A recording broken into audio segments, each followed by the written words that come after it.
இதில் வேற இறக்கியிருக்காங்க. நீங்கள் மனசில் நினைக்கிறது எனக்கு புரியுது.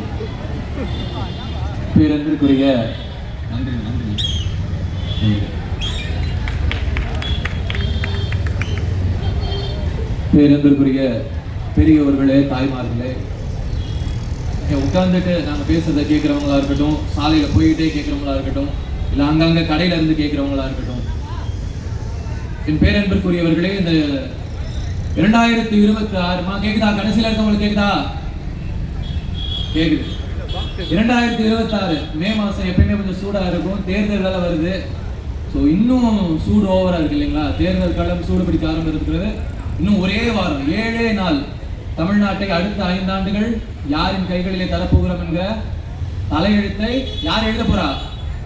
நம்ம எழுத போறோம். அடுத்த 5 வருஷம் தமிழ்நாடை யார்கிட்ட கொடுக்க போறோம்ன்றதை இன்னும் 7 நாள்ல நம்ம முடிவு பண்ண போறோம். பேரன்பிற்குரியவர்களே, இந்த நிகழ்ச்சியை இங்கு தலைமை தாங்கி நடத்தி கொண்டிருக்கக்கூடிய கழகத்தினுடைய வட்ட செயலாளர் அவர்களுக்கும், தோழமை கட்சியை சேர்ந்தவர்களுக்கும், எனக்கு முன்பு பேசிய இருக்கிற கழகத்தினுடைய மூத்த பேச்சாளர் பாசத்திற்குரிய அண்ணன் திரு சூர்யா கிருஷ்ணமூர்த்தி அவர்களுக்கும், தாய்மார்கள் அத்தனை பேருக்கு நன்றி. உண்மையிலே நான் இவங்க எல்லாருக்கும் நன்றி சொல்றேன். இருக்கிற தாய்மார்களுக்கு ரொம்ப பெரிய நன்றி. அம்மா எல்லாரும் கொஞ்சம் பாக்குறீங்களா? பாருங்க, உண்மையிலே தங்கம். ஏன் தெரியுங்களா? நீங்க பண்ண பெரிய தியாகம் தெரியுங்களா? 8 மணிக்கு சிறகடிக்க ஆசை போட்டிருப்பான். அந்த சிறகடிக்க ஆசையை பார்க்காம தியாகம் பண்ணுறவங்க உட்காந்து உண்மையிலே பெரிய விஷயம். உங்க எல்லாருக்கும் நன்றி. நான் ரொம்ப நேரம் பேச விரும்பல, ஏன்னா உங்களுக்கு வீட்டில் 1008 வேலை இருக்கும். சிறகடிக்க ஆசைக்கு அப்புறம் ஒரு சீரியல் போட்டுருவோம், அதை போய் பார்க்கணும். அது 9 மணிக்கு போடுவாங்க. சாரி, நான் சீரியல் பார்க்கறது இல்லை. ரைட்டு. வீட்டுக்காரருக்கு இட்லி தோசை ஊற்றணும், பிள்ளைங்களுக்கு அடுத்த நாள் ஸ்கூலுக்கு சாப்பாடு எடுக்கணும், நிறைய வேலை இருக்கு. நான் சீக்கிரமாக முடிச்சுட்டேன். 3 பாயிண்ட். ஏன் திமுக ஓட்டு போடணும் 3 பாயிண்ட்ல சொல்லிட்டு போயிட்டே இருக்கமா? சரிங்களா? முதல் விஷயம், எனக்கு ஒரு சந்தேகம், ரொம்ப நாளா இருக்க சந்தேகம். இந்த திமுக காரங்க எந்த மேடை போட்டாலும் சரி, இந்த யூடியூப்ல பேசினாலும் சரி, இல்ல பொதுவா நம்ம கிட்ட ஓட்டு கேட்கறவங்களா இருக்கு, இல்லை இதுக்கு முன்னாடி தேர்தலுக்கு முன்னாடி எப்பவுமே இந்த மகளிர் உரிமை தொகை தொகைன்னு சொல்லிட்டே இருப்பாங்க. பாத்தீங்களா?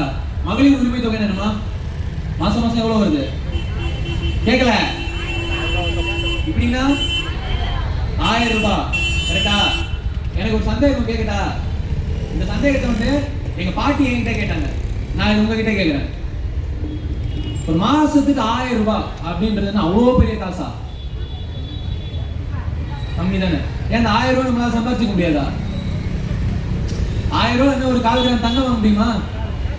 ஒரு பட்டு புடவை எடுக்க முடியுமா? இல்ல ஒரு நல்ல ஹோட்டல் போய் சாப்பிட முடியுமா? முடியாது. இப்ப 1000 ரூபாய் என்ன பிரயோஜனம் அப்படின்ட்டு நிறைய பேர் யோசிப்பாங்க. சரிங்களா? இந்த 1000 ரூபாய் நான் நகை வாங்க முடியல, இந்த 1000 ரூபாய் நான் ஒரு பட்டு புடவை எடுக்க முடியல, இந்த 1000 ரூபாய் நான் ஒரு ஹோட்டல் போய் சாப்பிட முடியல, எதுக்கு இந்த 1000 ரூபாய் எனக்கு மாசம் மாசம்? நிறைய பேர் கேட்கிறாங்க. நான் ஒரு உதாரணம் சொல்லட்டுமா? இந்த 1000 ரூபாய் உங்களுக்கு எதுக்குன்னு சொல்லட்டுமா? நான் இருக்கிற பகுதி வந்து சோழிங்கநல்லூர் தொகுதி. சோழிங்கநல்லூர்ல கண்ணகி நகர் கேள்விப்பட்டிருக்கீங்களா? கண்ணகி நகர் ஹவுசிங் போர்டு, அங்க இருந்து தான் வரேன். சரிங்களா? என் வீட்டுக்கு பக்கத்துல ஒரு 3 வீடு தள்ளி ஒரு பாட்டி இருக்காங்க. அந்த பாட்டிக்கு ஒரு 65-70 வயசு இருக்கும். அந்த திட்டம் என்ன பண்ணுச்சு நான் கண்ணு இருக்க பார்த்த ஒரு சாட்சி. அந்த பாட்டிக்கு ஒரு 65-70 வயசு இருக்குமா. வேலைக்கு போக முடியாது அந்த பாட்டியால, வீட்லயே இருப்பாங்க. பிள்ளைங்க அந்த பாட்டியை கவனிச்சுக்கிறது இல்லை. ஹவுசிங் போர்டுனால அந்த பாட்டி அப்படியே இருப்பாங்க. பசங்கன்னா வந்து பக்கத்தில் இருக்கவங்கள்ட்ட சாப்பாடு கொடுமான்னு கேட்பாங்க. எங்கள் வீட்டில் இருந்து பக்கத்தில் இருக்க வாங்கி சாப்பிடுவாங்க. அவங்களுக்கு டீ காப்பி எது குடிக்கணுமா வந்து 10 ரூபா 20 ரூபா வாங்கிட்டு போவாங்க. இப்படிதான் ஒரு வேலை சாப்பாடுனாலும் அடுத்தவங்க எதிர்பார்க்கணும், அவங்களுக்கு ஒரு டீ குடிக்கணும்னாலும் அடுத்தவங்க எதிர்பார்க்கணும். இப்படிதான் அந்த பாட்டியோட நிலைமை இருந்துச்சு. அந்த பாட்டிக்கு ரேஷன் கார்டு இருக்கு. அந்த ரேஷன் கார்டை வச்சு மகளிர் உரிமை தொகை எழுதி போட்டாங்க. கேக்குதா? மகளிர் உரிமை தொகை எழுதி போட்டாங்க. எவ்வளவு வந்திருக்கும் அந்த பாட்டிக்கு? அந்த பாட்டிக்கு எவ்வளவு வந்திருக்கும்? 1000 ரூபாய் வந்திருக்கும். 1000 ரூபாய் கட்சிச்சு. அடுத்த நாளே இந்த 1000 அம்பானி ஆயிட்டாங்க. அப்படிலாம் நான் சொல்லல, அப்படி நான் சொல்லல. ஆனா அங்க நடந்த விஷயம் என்ன தெரியுமா? நல்லா கேளுங்க. இந்த 1000 ரூபாய் என்ன, அந்த 1000 ரூபாய் கொடுத்து என்ன கிழிச்சின்னு கேக்குறீங்கல்ல, இந்த 1000 ரூபாய் என்ன கிழிச்சுதுன்னு சொல்றேன். நீங்க கேட்டுட்டு போயிட்டு சில தற்கொலைகள் இருப்பாங்களா, அந்த தற்கொலைகள்கிட்ட சொல்லுங்க. அந்த 1000 ரூபாய் கிழிச்சது என்ன தெரியுமா? அந்த ஆயாவுக்கு ஒரு 1000 ரூபாய் வருது, பேங்க்ல இருந்து அந்த 1000 வித்ட்ரா பண்ணிட்டாங்க. கண்ணகி நகர்ல பஸ் ஏறுறாங்க. பஸ் ஏறி இங்க பாரிஸ் பூ மார்க்கெட் இருக்குல்ல, பஸ்ல வராங்க. பஸ்ஸுக்கு காசு வாங்குறாங்கப்பா, ஃப்ரீ பஸ். ரைட்டு. அந்த ஆயா கண்ணகி நகர்ல பஸ் 1000 ரூபாய் வித்ட்ரா பண்ணிட்டு கண்ணகி நகர்ல பஸ் ஏறுது. பாரிஸ் பூ மார்க்கெட்ல வந்து இறங்குறாங்க. 1000 ரூபாய்க்கு பூ வாங்குறாங்க. ஏதோ அவங்களால முடியுது, ஒரு சாமந்தி பூ, ஒரு முல்லையோ மல்லி ஏதோ கொஞ்சம் வாங்கிக்கிறாங்க. பஸ்ல ஏறி வந்து பூவை கட்டிக்கிட்டே கண்ணகி நகர் வராங்க. 1000 ரூபாய்க்கு பூ வாங்க அந்த ஆயா 1000 ரூபாய்க்கு விற்பாங்க. ஏதோ ஒரு 100-200 கூட வச்சிருப்பாங்க. பாரிஸ்ல 1000 ரூபாய்க்கு பூ வாங்குறாங்க, கண்ணகி நகருக்கு வராங்க, பூ கட்டி வியாபாரம் பார்க்குறாங்க, 1200 ரூபா சம்பாதிக்கிறாங்க, 200 ரூபா லாபம். திருப்பி மறுநாள் காலையில பாரிஸ்க்கு பஸ் ஏறாங்க, 1000 ரூபாய்க்கு பூ வாங்குறாங்க, வர்றாங்க, விற்கிறாங்க, 200 ரூபா லாபம். இதே நடக்குது. இந்த ஏதோ ஒரு படத்துல எஸ்.ஜே. சூர்யா சொல்லுவார்ல, வந்தா சுட்டா செத்தா ரிப்பீட், வந்தா சுட்டா செத்தா ரிப்பீட். இந்த மாதிரி நாயா வருது, பூ மார்க்கெட்ல பூ வாங்குது, வியாபாரம் பண்ணுறது 100 ரூபா லாபம், பூ மார்க்கெட் வியாபாரம் பண்ணுறது 200 ரூபா லாபம், பூ மார்க்கெட்ல வியாபாரம் பண்ணுறது 300 ரூபா லாபம். இப்படி சம்பாரிச்சு ஒரு நாளைக்கு 200 ரூபா லாபம் பார்த்தா ஒரு மாசத்துக்கு எவ்வளவு ஆகுது? எவ்வளோ? 6000 ரூபா. தலைவர் கொடுத்தது எவ்வளோ? அந்த ஆயா சம்பாதிச்சது எவ்வளோ? இப்ப புரியுதா நம்ம தலைவர் ஏன் இந்த 1000 ரூபாய் திட்டத்தை ஆண்களுக்கு கொடுக்காம பெண்களுக்கு கொடுத்துட்டாங்கன்ட்டு? ஏன்னா ஆண்கள்கிட்ட ஒரு 1000 ரூபாய் கொடுத்தா அது அன்னைக்கான செலவு. ஆனா ஒரு பெண்ணிடம் ஒரு 1000 ரூபாய் கொடுத்தா அது அடுத்த நாளுக்கான சேமிப்பு. புரியுதுங்களா? அந்த ஆயாக்கு இப்ப புரிஞ்சுக்கோங்க, நல்லா கேளுங்க, கேட்டீங்கல்ல, 1000 ரூபாய் 1/4 கிராம் தங்கம் எடுக்க முடியுதா? 1000 ரூபாய் ஒரு நகை எடுக்க முடியுதா? 1000 ரூபாய் புடவை எடுக்க முடியுமான்ட்டு அந்த ஆயா 1000 ரூபாய் நகை எடுக்கல, 1000 ரூபாய் புடவை எடுக்கல. ஆனா அடுத்த வேலை சோத்துக்கு யாரு கையுமே எதிர்பார்க்காம இருக்கிற சுயமரியாதையை அந்த 1000 ரூபாய் அந்த பாட்டிக்கு வழங்கி இருக்கிறது. புரியுதுங்களா? உங்களை நம்பி நம்முடைய தமிழ்நாடு முதலமைச்சர் உங்க கையில மாசம் ஒரு 1000 ரூபாய் கொடுக்குறாருன்னா அந்த 1000 ரூபாய் வச்சு நீங்க அப்படியே சம்பாதிச்சு செலவு பண்ணிருக்கீங்கன்னா இல்ல, என் நாட்டுல இருக்க ஒரு பெண்கள்கிட்ட ஒரு 100 ரூபாய் கொடுத்தா போதும், அந்த 100 ரூபாய எப்படி 200 மாத்தலாம், எப்படி 500 மாத்தலாம், எப்படி 1000 மாத்தலாம்ட்டு என் நாட்டு பெண்கள் சிந்தித்து செயல்படுவார்கள் என்ற நம்பிக்கை உங்களை பெத்த தகப்பனுக்கு இருந்துச்சோ இல்லையோ, கட்டின புருஷனுக்கு இருந்துச்சோ இல்லையோ, நீங்க பெத்த பிள்ளைகளுக்கு இருந்துச்சோ இல்லையோ, ஒரு தலைவனுக்கு இருந்தது. அதனாலதான் மாசம் 1000 ரூபாய் கொடுக்குறாங்க, வாங்குறீங்க, கண்டிப்பா சேமிச்சு வைப்பீங்க. யாரும் ஊதாரித்தனமா செலவு பண்ணிக்க மாட்டீங்க. ஒரு சீட்டுல போடுவீங்க, தண்டல் கட்டுவீங்க, நகைச்சீட்டு போடுவீங்க, பண்டு காசு கட்டுவீங்க. இப்படிதான் அந்த 1000 ரூபாய் நிச்சயமாக நல்ல வழியில் தான் செலவழிச்சிருப்பீங்க. அந்த நம்பிக்கை எனக்கும் இருக்கு, நம்ம தலைவருக்கும் இருக்கு. அடுத்த முறை ஜெயிச்சு வந்தா எவ்வளோ? 2000 ரூபாய். நம்பிக்கை கூடி இருக்கு. 1000 ரூபாய் கொடுத்தேன் ஒரு வருஷம், 5 வருஷத்துக்கு 1000 ரூபாய் கொடுத்தேன், நல்ல முறையில் பயன்படுத்திருக்கீங்க. அடுத்த 5 ஆண்டு நம்மளுக்கு எவ்வளவு கொடுக்குறேன்? 2000 கொடுக்குறேன் இருக்காரு. சரிங்களா? இப்படி ஒரு பக்கம் பெண்களுடைய வாழ்க்கையை நல்ல முறையில முன்னேற்றிட்டு போகிற ஒரு இயக்கம். இன்னொரு கட்சி இருக்கு. இந்த முன்னாடி இருக்கிற தாய்மார்களுக்கு இல்ல இந்த செய்தி, பின்னாடி இருக்கிற இளைஞர்கள் இருக்கீங்க பாத்தீங்களா, எனக்கு ரொம்ப நல்லா தெரியும். நான் இல்ல, அடுத்த எத்தனை பேர் வந்து 1/2 மணி நேரம் இல்ல 1 மணி நேரம் இல்ல மூச்சு பிடிச்சு கத்தினாலும் உங்களுடைய அந்த திரை கவர்ச்சி இருக்கு பாத்தீங்களா, அந்த திரை கவர்ச்சி உங்க கண்ணை ஒரு அளவுக்கு மறைச்ச மாதிரி தான் இருக்கும். நான் ஒரே ஒரு விஷயத்த சொல்றேன், ஒரே ஒரு விஷயம் தான். ஒரு பக்கம் திமுக பெண்களை எந்த அளவுக்கு உயர்த்தி இருக்குதுன்னு சொல்லிட்டேன். இன்னொரு பக்கம் இந்த எழும்பூர் தொகுதியில இந்த தாவேகா கட்சியினுடைய வேட்பாளர் பேர் என்னன்னு தெரியுமா? அவரை பாத்துருக்கீங்களா? ரைட், இருங்க. அந்த அண்ணன் வந்து அந்த கட்சியினுடைய அறிமுக விழாவில் ஏதோ ஒன்று, நிர்வாகிகள் அறிமுக விழாவில் ஏதோ ஒரு விழாவில் அந்த அண்ணன் பேசுறாரு. என்ன தெரியுமா சொல்றாரு? எங்க தலைவர் களத்துக்கு வர வேணாம், எங்க தலைவர் வீதியில நடக்க வேணாம், எங்க தலைவர் பிரச்சாரம் பண்ண வேணாம். யார் தலைவர்? யாரு? விஜய். களத்துக்கு வர வேணாம், பேச வேணாம், பிரச்சாரம் பண்ண வேணாம். என் தலைவனோட கண்களை பார்த்தாலே போதும் இந்த நாட்டில் இருக்கிற பெண்கள் எல்லாம் ஓட்டு போட்டுருவாங்கன்ட்டு. எவ்வளவு கோபம் வரும்? ஒன்றும் இல்லை, நான் சொல்றேன், இப்படியே சொல்றேன். அதை பேசின அந்த நிர்வாகியா இருக்கட்டும், இல்ல அதை அனுமதிச்ச அந்த தலைவரா இருக்கட்டும், இல்ல அந்த கட்சியில இருக்க யாரோ ஒரு ஆம்பளை கிட்ட நான் போயிட்டு, அம்மா தப்பா எடுத்துக்காதீங்க, மேடையில் இருப்பவர்கள் நான் கண்ணியம் குறைந்து பேசுறேன்னு நினைக்கிறேன். ஒரே ஒரு கேள்வி, அந்த கட்சியில இருக்காங்க அந்த நிர்வாகிகளோ இல்ல அந்த வேட்பாளர்கிட்டயோ இல்ல அந்த தலைவர்கிட்டயோ போயிட்டு, அண்ணன் நீங்க தாலி கட்டின பொண்டாட்டியோ, உங்களை பெத்த தாயோ, இல்ல உங்களோடு பிறந்த சகோதரியோ இன்னொரு ஆம்பளையுடைய கண்களை பார்த்து மயங்கிடுவாங்கன்னு நான் சொன்னா உனக்கு கோபம் வருமா வராதா? அப்ப என் நாட்டுல இருக்கிற தாய்மார்களையும் என்னுடைய சகோதரிகளையும் பார்த்து, ஏண்டா உன் கண்ணை பார்த்தாலே ஓட்டு போட்டுருவாங்கன்னு சொல்றீங்க, அப்ப பெண்களை எவ்வளவு கீழ்த்தரமா நீ நினைச்சிட்டு இருக்க? அறிவில்லாத கூட்டமா இந்த கூட்டம்? எத்தனை தலைமுறைகளாக அரசியலில் பக்குவப்பட்ட கூட்டம். இந்த மாதிரியான தாய்மார்களை நினைச்சு உண்மையை சொன்னா, தமிழ்நாடு தேர்தல் களத்துல ஒரு ஆம்பளைய ஓட்டு போட வைக்கிறது எளிது, ஆனா ஒரு பொம்பளைய ஓட்டு போட வைக்கிறதுக்கு பாருங்க ஆகச்சிறந்த அரிதான காரியம். எல்லா கூட்டத்துக்கும் வருவாங்க, உட்காருவாங்க, கொடி கொடுப்பாங்க, கோஷம் போடுவாங்க, வீடு வீடா போய் வாக்கு சேகரிப்பாங்க. ஆனா அவங்களுடைய சுயமரியாதைக்கும் அறிவுக்கும் எது சரின்னு அதுதான் பண்ணுவாங்க. அப்படிப்பட்ட பெண்களை பார்த்து உன் கண்ணை பார்த்து ஓட்டு போடுவாங்க, உன் கையை பார்த்து ஓட்டு போடுவாங்க, உன் காலை பார்த்து ஓட்டு போடுவாங்கன்னு சொன்னா உனக்கு எவ்வளவு இருமாப்பு இருக்கணும். அப்படிப்பட்ட ஒரு வேட்பாளர் தான் இந்த களத்தில் நிற்கிறார். புரியுதுங்களா? ஒரு பக்கம் பெண்களை உயர்வா நினைக்கிற இயக்கம், ஒரு பக்கம் பெண்களுக்கு அரசியல் அறிவெல்லாம் கிடையாது, என் கண்ணை பார்த்தா ஓட்டு போட்டுருவான்னு சொல்றீங்க இயக்கம். ரெண்டுத்துல எது வேணும்? உங்களை அறிவாளியா நினைக்கிற இயக்கம் வேணுமா, வெறும் கவர்ச்சி பொருளா நினைக்கிற இயக்கம் வேணுமா? ஏன்னா நம்மள அறிவாளி. என்னுடைய அன்பிற்குரியவர்களே, ஒரே ஒரு கேள்வி நான் கேட்கிறேன். இப்ப இன்னைக்கு இத்தனை தாய்மார்கள் இருக்கீங்களா, எத்தனை பேர் வீட்டு வேலை செய்யறவங்க, கூலி வேலை செய்யறவங்களா இருக்கீங்களா? தினக்கூலி வேலைக்கு போறவங்களாம். எல்லாரும் வீட்லயும் பிள்ளைங்க படிக்கிறாங்களா? இப்ப நான் இந்த திமுக மேடையில இருந்து ஒரு விஷயம் சொல்றேன். நேரம் இல்லை, ரொம்ப நேரம் எடுத்துக்கிறேன், சீக்கிரம் முடிச்சிடறேன். திமுக மேடையில இருந்து நான் விஷயம் சொல்றேன். எந்த தாய்மார்கள்லாம் கூலி வேலை செய்றீங்களோ அவங்க வீட்டில் இருக்க பிள்ளைங்க யாரும் நாளையில இருந்து ஸ்கூல் காலேஜ் எதுக்கும் போகக்கூடாது, அந்த பிள்ளைங்க எல்லாம் படிக்கக்கூடாது. நீங்க எந்த வீட்டில் 10 பாத்திரம் தேய்க்கிறீங்களோ உங்க பொண்ணையும் பேத்தையும் கூட்டு போயிட்டு அதே வீட்டில் 10 பாத்திரம் தேய்க்க வைக்கணும். நீங்க எந்த தெருமுக்களை செருப்பு தேய்க்கிறீங்களோ அதே தெருமுக்களை உங்க பேரனோ பேத்தியோ பிள்ளைங்களோ செருப்பு தேய்க்கணும் அப்படின்னு நான் பேசிட்டு இந்த போஸ்டர் சிக்னலை தாண்டிடுவேன். அக்கா சொன்னா பாரு, கை தட்டின்னு பார்க்காது. இந்த தெருவை தாண்ட விட்டுருவோமான்னு கேக்குறாங்க. ரைட்டு, வார்த்தையை மாத்தி பேசக்கூடாது. இந்த தெருவை மாத்த விட மாட்டீங்களா? ரைட்டு. இப்ப நல்லா கேட்டுக்கோங்க, நல்லா கேட்டுக்கோங்க. நான் இந்த வார்த்தையை சொன்னேன், என் தெருவை தாண்ட விட மாட்டீங்கன்னு சொல்லிட்டீங்க.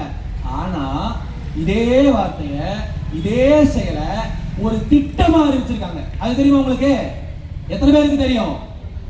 ஒன்றியத்தில் இருக்கக்கூடிய ஐயா மோடி அவர்களுடைய அரசு விஸ்வகர்மா திட்டம்னு ஒரு திட்டம் போடுறாங்கப்பா. இந்த விஸ்வகர்மா திட்டம் என்ன தெரியுமா? ஒரு வீட்டுல அப்பா செருப்பு தைச்சாருன்னா அந்த வீட்டுல இருக்க பிள்ளை செருப்பு தைக்க கத்துக்கணுமா, அதுக்கு அரசாங்கம் உதவித்தொகை கொடுக்குமா. ஒரு அப்பா கூலி வேலை செய்யறவரா இருந்தா, ஒரு அம்மா கூலி வேலை செய்யறவங்களா இருந்தா அவங்க பிள்ளை கூலி வேலை செய்ய கத்துக்கணுமா, அதுக்கு அரசாங்கம் உதவித்தொகை கொடுக்குமா. சொன்னது யாரு? சொன்னது யாரு? மோடி. அவர் கூட கூட்டணி வச்சிருக்கிறது யாரு? ஐயா எடப்பாடி.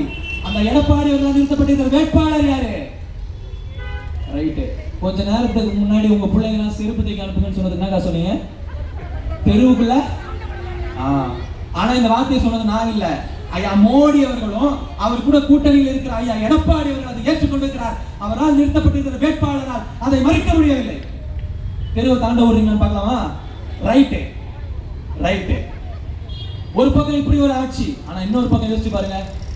நம்ம வீட்டுல இருக்க பிள்ளைங்க இப்பதான் பரீட்சை எழுதி முடிச்சிருக்காங்க. 10ஆம் கிளாஸ், 11ஆம் கிளாஸ், 12ஆம் கிளாஸ். எத்தனை பேர் வீட்டுல 10ஆம் கிளாஸ், 12ஆம் கிளாஸ் படிக்கிற பிள்ளைங்க எக்ஸாம் எழுதிருக்காங்க? அடி வீட்டுல பிள்ளைங்க கிடைக்குதா? நல்லா கிடைக்கும். ரெண்டு விஷயம், ஒண்ணு பிள்ளைங்க பாஸ் ஆகணும்ன்ற ஒண்ணு. நம்ம வீட்டு பிள்ளைங்க கண்டிப்பா பாஸ் ஆயிரும். நீட் எக்ஸாமே தூசி மாதிரி ஊதி தள்ளிட்டு இருக்காங்க நம்ம வீட்டு பிள்ளைங்க. கண்டிப்பா 10th வந்து பாஸ் பண்ணிடுவாங்க. ஆனா இன்னொரு ஒரு பயம் நமக்கு இருக்கும். 10வது வந்துச்சு, இப்பதான் ஸ்கூல்ல கொண்டு போய் விட்டேன், 12ஆம் கிளாஸே தாண்ட போறா, அடுத்து காலேஜ்ல சேர்க்கணுமே, ஒரு குறைஞ்சது 25,000 30,000 ஆகுமே, நான் எங்க போவேன், காசு எப்படி சேர்ப்பேன், சீட்டு பிடிக்கலாமா, தண்டல் பிடிக்கலாமா, அப்பா ஒன்றும் குறைச்சலாம் இல்ல, ஆபீஸ்ல லோன் வாங்கலாமா, இல்ல யார்ட்டையாவது கைமாத்த வாங்கலாமா, இப்படிலாம் யோசிச்சுட்டு இருப்பீங்கல்ல. கவலையே படாதீங்க. நீங்க எங்கேயும் கைமாத்த வாங்க வேணாம், நீங்க எங்கேயும் லோன் வாங்க வேணாம், நீங்க எங்கேயும் தண்டல் போட வேணாம். காரணம் என்ன தெரியுமா? உங்கள் வீட்டில் இருக்கிற படிக்கிற பிள்ளைகளுக்கு ஒரு தாய்க்கு தாயாக, தந்தைக்கு தந்தையாக, ஒரு சகோதரனாக, ஒரு தலைவனாக கோட்டையில் உட்கார்ந்து கொண்டு ஒரு தலைவன் மாதா மாதம் 1000 ரூபாய் சேர்த்து வைத்துக் கொண்டே இருக்கிறார். ஏங்க, ஒரு பையனுக்கோ ஒரு பொண்ணுக்கோ ஸ்கூல் படிக்குதுன்னா மாசம் 1000 ரூபாய் ஒரு அப்பா எடுத்து வைக்கலாம், லாஜிக் இருக்கு. ஏன்னா பெத்த பிள்ளை ரத்த சொந்தம். ஒரு அம்மா எடுத்து வைக்கலாம், லாஜிக் இருக்கு. 10 மாசம் வந்து பெத்தாங்க. ஒரு அண்ணங்காரன் எடுத்து வைக்கலாம், கூட பிறந்தது ரத்த சொந்தம். வேற ஏதாவது சொந்தக்காரன் எடுத்து வைக்கலாம். ஆனால் எந்த ரத்த சொந்தமும் இல்லாம, எந்த தொப்புள் கொடி உறவும் இல்லாம கோட்டையில் உட்கார்ந்து கொண்டு ஒரு தலைவன் தமிழ்நாட்டில் இருக்கக்கூடிய 234 தொகுதிகளிலும் இருக்கிற அத்தனை பிள்ளைகளுக்கும், குறிப்பா அந்த பிள்ளைங்கள்ல திமுக காரன் பிள்ளை மட்டும் கிடையாது, அண்ணா திமுக காரன் பிள்ளையும் இருக்கு, நாம் தமிழர் கட்சி பிள்ளையும் இருக்கு, பிஜேபி கட்சி பிள்ளையும் இருக்கு, அணில் குஞ்சுகள் கட்சி பிள்ளையும் இருக்கு.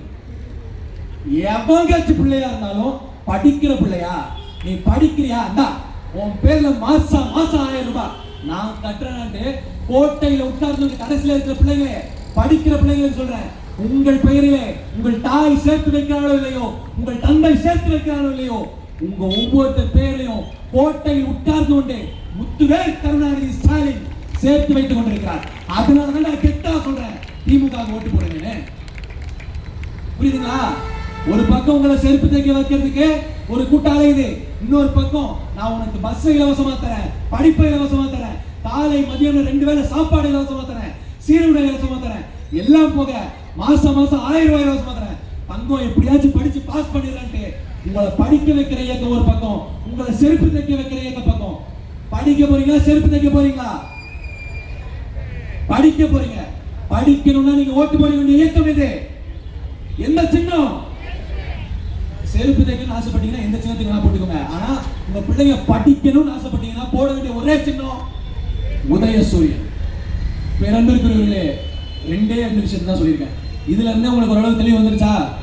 உதயசூரியன் ஏன் ஓட்டு போடணும்னு புரிஞ்சிருச்சா? லாஸ்டா 3வது ஒரே விஷயம், நான் திட்டத்தெல்லாம் பெருசா சொல்லல, சரிங்களா? திட்டம் வந்து நிறைய திட்டம், அதுவும் புரசவாக்க பகுதி மக்களுக்கு சொல்ல வேணாம். நீங்க எனக்கு கிளாஸ் எடுப்பீங்க, நிறைய திட்டத்தை விட்டல. குறிப்பா அந்த 8000 ரூபாய் கூப்பன் திட்டம் நிறைய பேர் கலாய்க்கிறாங்க, நிறைய பேர் கிண்டல் பண்றாங்க 8000 ரூபாய் கூப்பன். ஆனா கிண்டல் பண்றவங்க ஒரே விஷயம் சொல்லட்டுமா? ஒன்றும் இல்லை, யார் அந்த திட்டத்தை, அந்த 8000 ரூபாய் கூப்பன் திட்டத்தை யார் விமர்சனம் பண்ணாலும் அண்ணன் தந்தைக்கு நகர தான் என் வீடு, தயவு செஞ்சு என் வீட்டுக்கு வாங்க. ஒன்றும் பெரிய டாஸ்க்லாம் இல்லை. ஒரே ஒரு 4-5 மிளகா வத்தல் கொடுக்குறேன், இந்த காஞ்ச மிளகா வத்தல் இருக்க 4-5 மிளகா வத்தல் கொடுக்குறேன். எங்கள் வீட்டில் ஒரு அம்மிக்கல் இருக்கு, அந்த மிளகா வத்தலை நல்ல மைய அரைச்சி கொடுத்துட்டு நீ பேசி நான் வாங்கிக்கிறேன். ஏண்டா வீட்டில் இடுப்பொடியே மாவு அரைக்கிற பொம்பளைங்களுக்கு தான் தெரியும் கிரைண்டரோட அருமை என்னன்ட்டு, சட்னி அரைக்கிற பொம்பளைங்களுக்கு தான் தெரியும் மிக்ஸி எவ்வளோ தேவைன்ட்டு. நல்லா புரிஞ்சுக்கணும். இந்த பல சொக்கை நல்லா ஒரு நாளைக்கு 3-5 சட்டை, 4-5 பேண்ட்டு, வேஷ்டி, சட்டி துவைச்சு அப்படி அவுத்து போட்டு போறவனுக்கு தெரியாது, கலட்டி போட்டு போறவனுக்கு தெரியாது. அதை ஊற வச்சு சர்ப்பு போட்டு சோப்பு போட்டு அலசி காய போட்டு அதுவும் கம்ஃபர்ட் வேற போடணும் கடைசியா. ஏன்னா கமகமன் இருக்கிறது இவ்வளோ வேலை செஞ்சு அந்த துணியை பக்குவமா நம்ம கையில கொண்டு வந்து கொடுக்குறாங்க பார்த்தீங்களா? அந்த பெண்களுக்கு மட்டும்தான் தெரியும் ஒரு வாஷிங் மிஷின் இருந்தா நல்லா இருக்குமேன்றது. எல்லா வசதியும் அனுபவிச்சுட்டு பேசுறவங்க பேச நான் கேட்க மாட்டேன். எந்த வசதியும் அனுபவம் கடைசியில கஷ்டப்பட்டு உட்காந்துருக்க பாருங்க தாய்மார்கள். நீங்க சொல்லுங்க, அந்த 8000 ரூபாய் கூப்பன் வேணாம், எனக்கு வாஷிங் மிஷின் வேணாம், எனக்கு மிக்ஸி வேணாம், எனக்கு கிரைண்டர் வேணாம், நான் சௌரியமா இருக்கேன்ட்டு தாய்மார்கள் நீங்க சொல்லுங்க, நாங்க கேட்டுக்கிறோம். வேணாமா? இதெல்லாம் அனுபவிக்காதவங்க நான் கேட்க மாட்டேன், சரிங்களா? 3வது ஒரே விஷயம், நீங்க ஏன் திமுக ஓட்டு போடணும்னு சொல்றேன். நான் ஆரம்பத்தில் சொன்ன மாதிரி நான் கண்ணகி நகர் பகுதியிலிருந்து வரேன். உங்களுக்குலாம் ஒரு அளவு தெரிஞ்சிருக்கும் கண்ணகி நகர் ஹவுசிங் போர்டுனா. தமிழ்நாட்டில் நிறைய ஹவுசிங் போர்டுலாம் பெரிய ஹவுசிங் போர்டு கண்ணகி நகர். அந்த கண்ணகி நகர் ஹவுசிங் போர்டில் எல்லா கட்சியுமே இருக்குமா?